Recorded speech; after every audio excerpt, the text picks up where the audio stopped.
On August 6th, while cleanup operations were still underway in the aftermath of recent flooding, a local resident was out walking his dog through a section of land that had recently dried.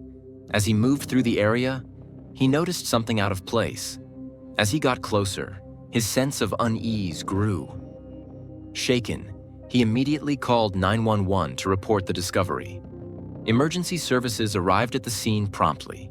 The area was secured, and the evidence were carefully recovered and transported to the county forensic laboratory for further examination. At the lab, forensic pathologists began their analysis. Based on the condition, they estimated that the person had likely died over a month earlier. This timeline aligned closely with the disappearance of Adrienne Salinas. To confirm the identity, a DNA test was performed. After several days of processing and analysis, the results came back. It was Adrienne Salinas. Every crime has its own story, and we're here to tell it to you, our dear viewers. Like, comment, and subscribe. Stay with us. Adrienne Celeste Salinas came into the world on a bright and chilly morning, November 5, 1993, in Phoenix, Arizona, a city known for its desert beauty, resilient spirit, and wide skies. As the firstborn of Rick and Pauline Salinas, Adrienne was welcomed with immense love and anticipation. Her arrival marked a joyful chapter in the lives of her young parents, who had recently settled into a cozy home in a modest but friendly neighborhood on the outskirts of the city. 2 years after Adrienne's birth, the Salinas family grew once more with the arrival of her younger brother, Nathaniel. His birth was celebrated with equal excitement, and for a time, the family enjoyed the simple happiness of shared meals, bedtime stories, and afternoon picnics in Encanto Park. Rick and Pauline seemed deeply devoted to their children, building a home filled with warmth, laughter, and music. Pauline especially loved to sing while cooking, and Adrienne often danced along, giggling, while holding her baby brother's tiny hands. However, life took a sudden and devastating turn not long after Nathaniel's birth. Pauline began experiencing mysterious health issues, fatigue that wouldn't go away, persistent pain, and troubling symptoms that no amount of rest seemed to cure. After a series of tests and consultations, she received a diagnosis that turned their world upside down. The illness she faced was aggressive and unforgiving. Despite years of treatments, hospital visits, and moments of fleeting hope, Pauline's health continued to decline. When Pauline passed away, it left an unfillable void in the lives of her family. She was only in her early 30s. Adrienne was 5 years old, a bright-eyed child with ribbons in her hair and a deep love for bedtime fairy tales. Nathaniel, barely 3, had only just begun to form complete sentences. Though too young to fully understand the weight of the loss, the absence of their mother would shape them in ways that would only become clear as they grew older. Rick Salinas, once a cheerful man who loved playing guitar on weekends and watching baseball with friends, was transformed almost overnight. Grief-stricken but determined, he embraced the full responsibility of single parenthood with quiet resolve. He worked long hours at a mid-sized logistics company, often juggling spreadsheets and client calls during the day, while attending parent-teacher meetings and sports practices in the evenings. Despite the exhaustion, Rick made sure Adrienne and Nathaniel never felt alone. He prepared their lunches, helped with homework, told them stories, and listened to their smallest worries as if they were the most important matters in the world. To stay close to his children, Rick became actively involved in their school life. He volunteered as a part-time coach at their school, leading Adrienne's volleyball team and mentoring Nathaniel's youth football squad. He wasn't just a father, he was their role model, their rock, and the person who always showed up, rain or shine. This unwavering love forged an incredibly close bond between Rick and his children. Adrienne, in particular, often turned to him with her thoughts and fears, her dreams and dilemmas. She trusted him implicitly, knowing that no matter what, he would always stand by her side. The trio became a tight-knit unit, leaning on each other, moving forward step by step. Adrienne blossomed into a radiant and spirited young woman. Her personality was a magnetic blend of charm, empathy, and quiet determination. She had a gift for making others feel seen and heard. traits that earned her many friends and admirers. Her athletic build, graceful features, and confident smile made her stand out in any crowd. But it was her kindness and sharp wit that truly made people gravitate toward her. It was around the age of 14 when Adrienne met Francisco Artiga, a boy with a captivating smile and a mischievous twinkle in his eye. A year older and attending the same school, Francisco shared Adrienne's love for music, classic movies, and hiking through the desert trails surrounding Phoenix. Their connection was instant. What began as long conversations during lunch breaks and shared laughter in study halls soon evolved into a deeper, more intimate bond. By the time they reached their senior year, Adrienne believed she had found something truly special in Francisco. He became her first real love, the kind of deep emotional connection that shapes a teenager's worldview. But beneath the surface of their seemingly perfect teenage relationship lay a complexity that Adrienne often struggled to face. While she was fully invested emotionally, Francisco remained elusive about commitment. He avoided defining their relationship, often stating that he was too young to be tied down, that he wanted to experience life without restrictions. His actions reflected this belief. He casually dated other girls, never hiding it from Adrienne, and though these flings were usually short-lived, they left her wounded. Still, whenever he returned to her, sometimes with a bouquet, sometimes with just a soft apology, she forgave him.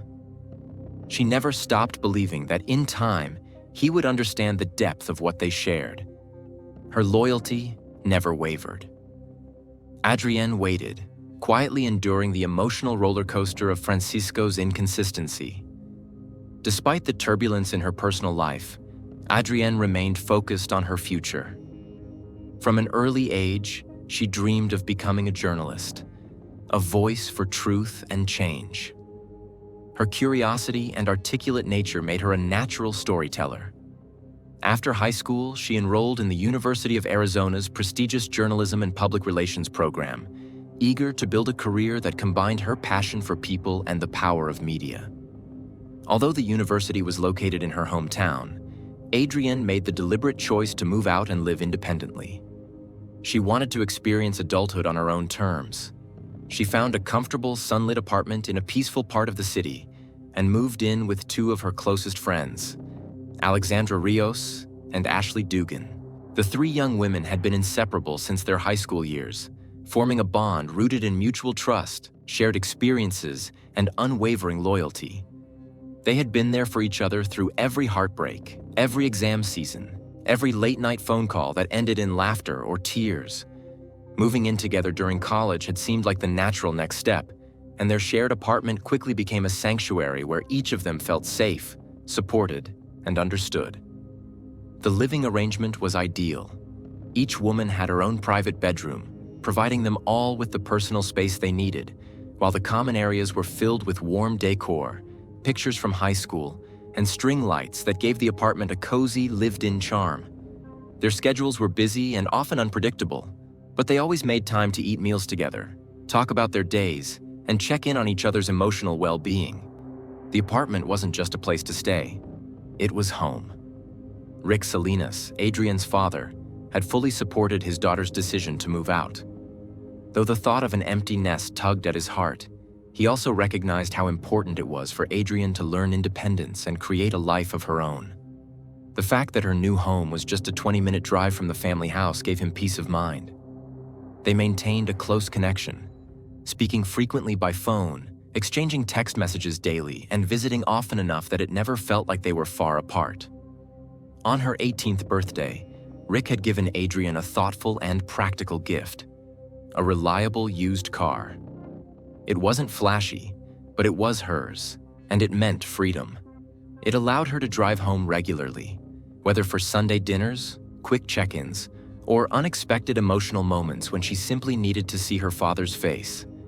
Their bond had always been deep, forged in the painful years after her mother's passing, and it only grew stronger as she matured. College life brought new challenges and joys for Adrienne. She thrived in her academic environment, quickly gaining the admiration of her professors and the respect of her classmates. Balancing coursework with a vibrant social calendar, Adrienne was one of those students who seemed to do it all. gracefully, energetically, and without missing a beat. Her natural charisma made her a beloved figure on campus, and her determination set her apart. She was well on her way to building a promising future in journalism and public relations. But midway through her second semester, something changed. Adrienne began experiencing an unshakable cough. It started subtly, just a dry irritation she attributed to allergies or perhaps a lingering cold. She downplayed it, relying on over-the-counter remedies. But the cough didn't go away. Within weeks, the symptoms escalated. The coughing became more violent, and she started to feel breathless doing simple tasks like walking upstairs or carrying her backpack.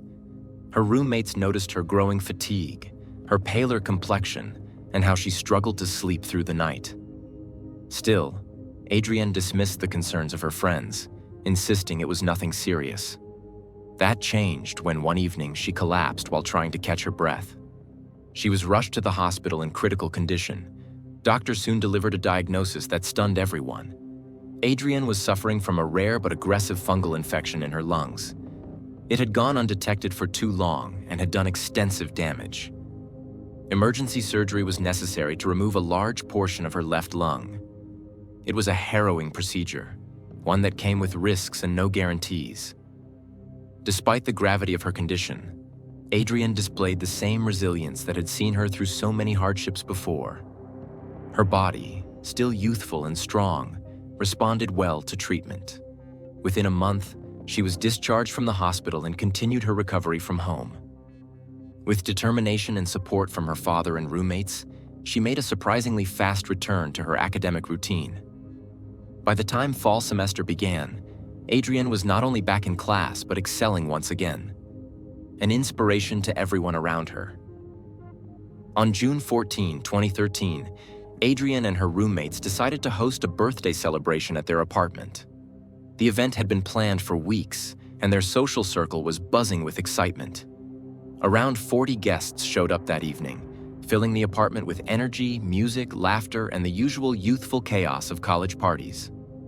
Among the attendees was Francisco Artiga, Adrienne's longtime on-and-off boyfriend. What should have been a night of joy and celebration soon took a different tone. According to several guests, Adrienne seemed withdrawn from the start, her usual sparkle noticeably absent. As the evening wore on, she spent more and more time in her room, alone, away from the music and mingling crowd. The reason? Another argument with Francisco. Witnesses recalled seeing Francisco openly flirting with another girl at the party, barely acknowledging Adrienne's presence. For someone who had always remained faithful to him, who had never so much as entertained the advances of other men, this public slight felt deeply humiliating. Tensions boiled over just before midnight. Francisco repeated what he had told her many times before. He wasn't ready for anything serious. He wanted freedom. Adrienne, hurt and overwhelmed, left the conversation and locked herself in her room. For a while, no one disturbed her. Then Francisco knocked on her door. What was said in private remains unknown, but shortly after, the two were seen leaving the apartment together. What happened next remains the subject of much speculation. Sometime later that night, Adrienne returned to the apartment, this time alone. She entered her room briefly, gathered a few personal belongings, and then left again. That moment would be the last time anyone reported seeing her. The next day, Alexandra and Ashley slept in, waking up around noon. The aftermath of the party greeted them. Discarded plastic cups, pizza boxes, sticky floors, and a broken chair. The usual chaos. Initially, they assumed Adrienne was simply sleeping off the night behind her closed door and didn't think to check. Even when they realized she wasn't in the apartment later that day, they assumed she had stayed over at Francisco's or perhaps gone to visit her father. There was no reason, yet, to panic. But as the hours passed, unease began to creep in. Texts to Adrienne went unanswered. Her phone rang, but no one picked up. They still didn't call the police, believing she'd show up soon. It wasn't until 2 days later, on June 16th, Father's Day, that her absence took on a chilling new weight. Rick Salinas had been eagerly awaiting Adrienne's arrival that day. Father's Day had always held deep meaning for them. Every year they made it special, cooking dinner together, reminiscing, watching their favorite old movies. But this year, Adrienne neither showed up nor called. More alarmingly, her phone had been turned off. This was completely unlike her. Rick knew immediately that something wasn't right. Without hesitation, he got in his car and drove to his daughter's apartment. He arrived to find Alexandra and Ashley surprised by his presence, and shocked when he asked if Adrienne was home. When they admitted they hadn't seen her since the night of the party, the gravity of the situation became undeniable. After contacting Francisco and learning he also hadn't seen Adrienne since the night of the party, Rick wasted no time. He drove straight to the local police department and officially reported his daughter missing. There was no time to waste. Something felt terribly wrong, and instinct told him she wasn't just staying away for space. The local authorities treated Rick's report seriously, particularly given Adrienne's recent health history, her normally responsible behavior, and the unusual circumstances surrounding her disappearance. A team of detectives was immediately assigned to the case. Within hours, they arrived at Adrienne's apartment, where her roommates, still stunned by the turn of events, walked them through everything they could remember about the party, the guests, and Adrienne's final known movements. The investigators' first objective was clear: reconstruct a minute-by-minute timeline of the night Adrienne was last seen. Nothing could be overlooked. No conversation too small, no guest unimportant. The detectives began by collecting a list of every person who had attended the gathering. Interviews were scheduled. Some guests were contacted by phone. Others were asked to come in person to provide statements. Many admitted they were heavily intoxicated that night, making it difficult to recall specific moments. Still, each detail could hold a key. Simultaneously, forensic experts conducted a detailed search of Adrienne's room. While the scene didn't show obvious signs of a struggle, what they did find raised several red flags. Her wallet, complete with cash, her ID, and her bank cards, was still sitting inside a purse under her desk. More perplexing was the fact that her cell phone, allegedly taken with her when she left, was lying face down on the nightstand. Its battery had died, but detectives knew it could still hold important information, such as recent call logs, text messages, and GPS data. Perhaps the most curious discovery was the single car key resting on the carpet just beside her bed. Adrienne didn't own a spare, and this was her only way to access and start her vehicle. Yet her car wasn't parked anywhere near the apartment. How could she have driven away if her only key had been left behind? The finding contradicted the timeline provided by her friends and raised an unsettling possibility. Someone else might have moved the vehicle. Naturally, suspicion quickly centered on Francisco Artiga. As Adrienne's former boyfriend and the last known person to have seen her, he was brought in for questioning. Calm but visibly nervous, Francisco admitted to arguing with Adrienne that night. According to him, the disagreement had been sparked by her jealousy. He claimed the situation escalated, but that they eventually reconciled and chose to leave the party together in his car. He described what he said happened next. While driving, the argument flared up again. Adrienne, growing emotional and frustrated, demanded that he pull over. Francisco said he stopped near a side street, and Adrienne exited the vehicle, choosing to walk back home alone. He claimed he watched her disappear down the sidewalk and then drove off, thinking she simply needed space. He also told detectives that later that night, he turned off his phone and went to sleep, supposedly unaware that Adrienne had tried to reach him dozens of times. In the early hours of the morning, investigators later confirmed Adrienne had indeed made approximately 50 unanswered calls to Francisco's number. She also sent him a final text message that read, "I'm coming over." That message, in retrospect, might have marked the last time Adrienne communicated with anyone. According to a working theory developed by detectives, Adrienne had possibly walked back to the apartment, picked up her car key, and left again to drive to Francisco's house. Her determination to confront him or resolve things might have clouded her judgment, especially after such an emotionally charged night. But there was another version of events emerging from the forensic timeline, one that only deepened the mystery.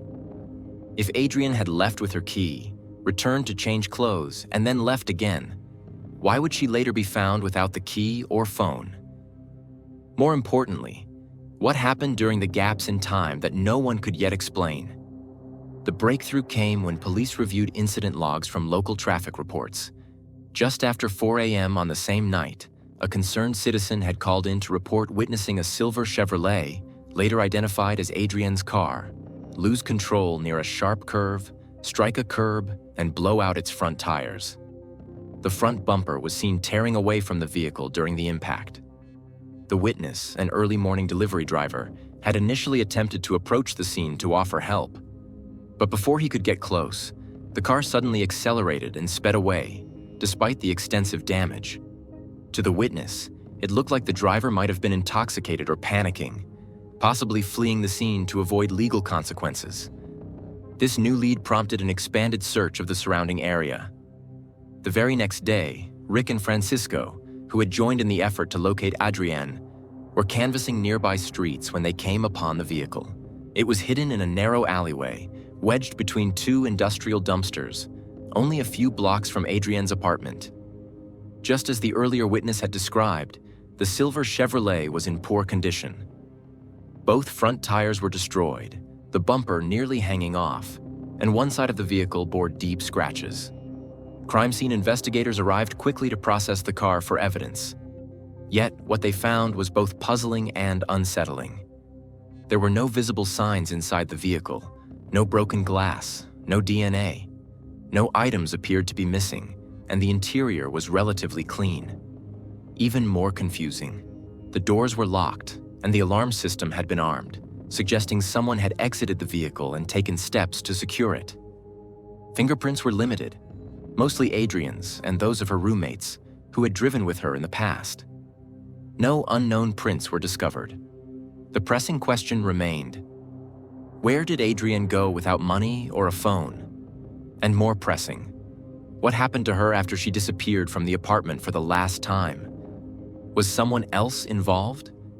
Was this a tragic accident or something far more sinister? Despite growing suspicion and scattered theories, no one had definitive answers. As with most missing persons investigations, the people closest to Adrienne were scrutinized first. Francisco, her former boyfriend, remained at the center of the early inquiries. His last known contact with her and his admission to having argued with Adrienne the night she went missing placed him in a critical position. Yet, after agreeing to a polygraph examination and passing, and with no physical evidence linking him to foul play, he was eventually ruled out as a person of interest. Then came a subtle but potentially important lead.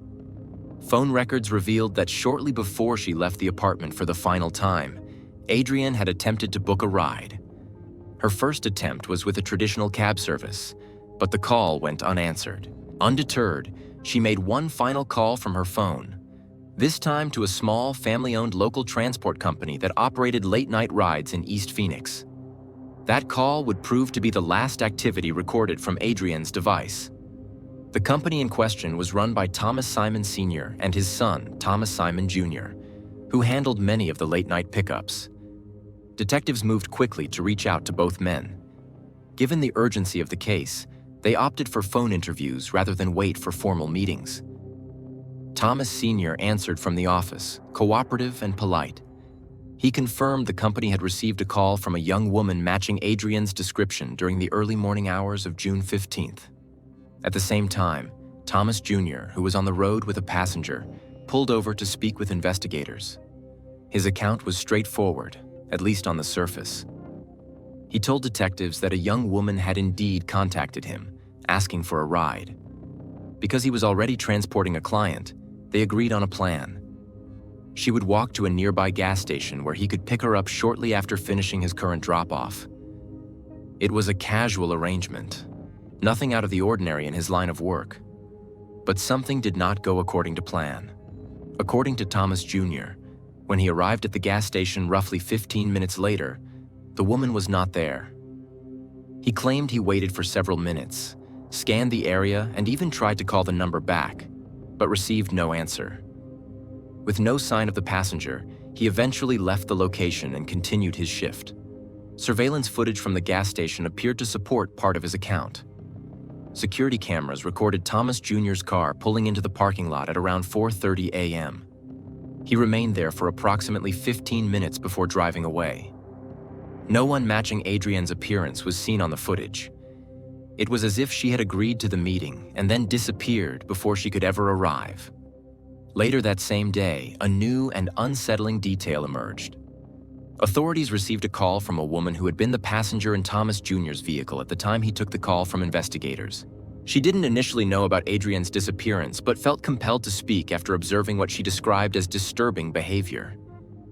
According to her statement, after Thomas Jr. ended the phone call with detectives, he appeared visibly anxious, nervous in a way that struck her as unusual for someone simply speaking to law enforcement.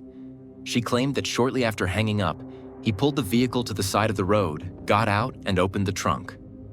What she saw next deeply unsettled her.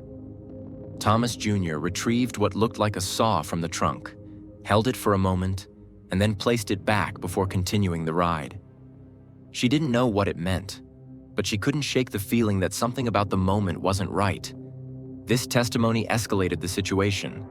Investigators immediately requested a warrant to search Thomas Jr.'s vehicle and home, hoping to find any items that could either corroborate or dispel the woman's claim. The search was conducted thoroughly, but yielded no physical evidence of wrongdoing. No saw was found in the trunk. No suspicious materials were discovered at his residence. No forensic evidence linked him to Adrienne. Despite his visible frustration and increasingly combative attitude during questioning, Thomas Jr. refused to submit to a polygraph test. Still, legally, refusal to comply with a polygraph isn't grounds for arrest. With no solid evidence connecting him to Adrienne's disappearance, authorities had no choice but to release him and classify him only as a person of interest, not a suspect.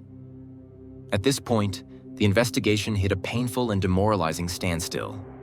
Leads dried up. Media attention waned.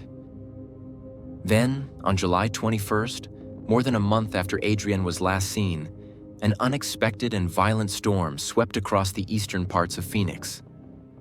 In an area better known for its dry climate and scorching sun, the sky darkened and opened up with torrential rain. Thunder roared overhead, and flash floods turned once dusty streets into rushing streams. Local rivers overflowed, sweeping away trash bins, tree branches, and even parked vehicles. It was the worst flooding event the area had seen in over a decade.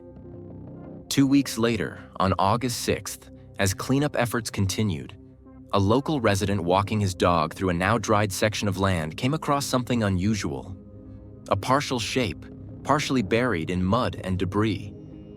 Horrified, he realized it was a human and immediately called 911. Emergency services responded quickly and secured the scene.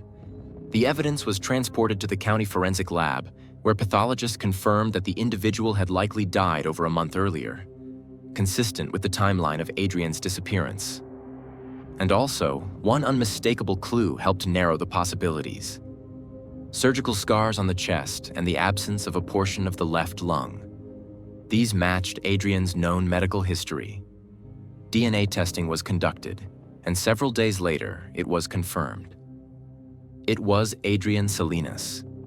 She had been found approximately 30 miles from her last known location. Unfortunately, due to the damage caused by both time and nature, a definitive cause of death could not be determined. Search teams returned to the area with tracking dogs in hopes of finding Adrienne's missing personal belongings. But nothing else was found. With no new leads, no suspects, and no physical evidence pointing investigators toward a clear direction, the case of Adrienne Salinas' mysterious disappearance and tragic death quietly grew cold. Detectives had exhausted every resource available at the time, followed every plausible theory, and retraced every step Adrienne had taken in the hours before she vanished. But to no avail. As months turned into a year, and then into 2, the active investigation gradually slowed. Files were archived, interviews halted, and the case, heartbreaking as it was eventually placed on indefinite hold. Yet fate had one more twist to offer. Nearly 2 years after Adrienne had been discovered, an unexpected tip reignited interest in the case. A man by the name of Kim Aria walked into a Phoenix police station in the spring of 2015, requesting to speak with investigators. What he shared was not definitive evidence, but it was enough to raise eyebrows and compel law enforcement to take another look. He told officers that he had reason to believe one of his longtime acquaintances, a man named Brian Patrick Miller, may have had some kind of involvement in Adrienne's disappearance. Miller was no stranger to attention, though the kind he attracted was anything but ordinary. In his mid-40s at the time, Brian was a regular figure in local subcultures, particularly at cosplay conventions, themed parties, and fantasy gatherings. In his everyday life, however, Miller was markedly different. Described by those who knew him as deeply reserved, socially withdrawn, and intensely private. According to Kim Aria, this contrast had always been unsettling, but it wasn't until 2015 that his unease turned into alarm. That year, Miller's name made headlines when he was arrested and charged in connection with 2 long unsolved crimes from the early 1990s, cases that had haunted Phoenix detectives for decades. In an unexpected turn of events, Brian Miller voluntarily submitted a DNA sample as part of an online ancestry search, a decision that would ultimately lead to his downfall. The sample, which was entered into a genealogical database, triggered a match, not 2 distant relatives, but to DNA collected from one of the historic crime scenes. That hit prompted investigators to re-examine Miller's history in detail, and as they connected more dots, charges were eventually filed. Motivated by this chilling thought, Kim began re-examining his personal notes, looking for anything that might connect Miller to Adrienne. To his shock, he found an entry dated the very night Adrienne vanished. According to his journal, Brian Miller had attended a private costume-themed party in a residential neighborhood not far from Adrienne's apartment. In fact, it was only a few blocks away. That alone didn't confirm contact between the two, but it introduced a possibility investigator had never previously considered. Adrienne, walking alone in the early morning hours, could have encountered Miller by chance. Adding yet another layer of suspicion, Aria pointed out that Miller worked at a facility near the very river where Adrienne was eventually discovered weeks after a devastating flood. This detail, while circumstantial, raised troubling possibilities. Authorities took the information seriously. A new team of investigators began re-reviewing the case file. Search warrants were issued, and Miller's residence and vehicle were examined in hopes of uncovering evidence that might link him to Adrienne's case. But despite the renewed effort, the searches came up empty. Without forensic evidence or credible eyewitness testimony to contradict him, law enforcement could go no further. Suspicion alone was not enough to pursue legal action. The similarities between Adrienne's case and the crimes for which Miller had now been charged were difficult to ignore. In April 2023, nearly a decade after his name first surfaced in connection to Adrienne's case, Brian Patrick Miller finally stood trial. Not for Adrienne, but for the murders of Angela Brasso and Melanie Bernas. After weeks of emotional testimony and forensic analysis, the jury returned its verdict. Guilty on all counts. Miller was sentenced to 30 years for each crime. But for the family and friends of Adrienne Salinas, the trial brought only partial closure. Her case had never reached court. No charges were filed. No trial was held. And while Miller remained a person of interest in the minds of many, the absence of concrete evidence meant her case could not move forward.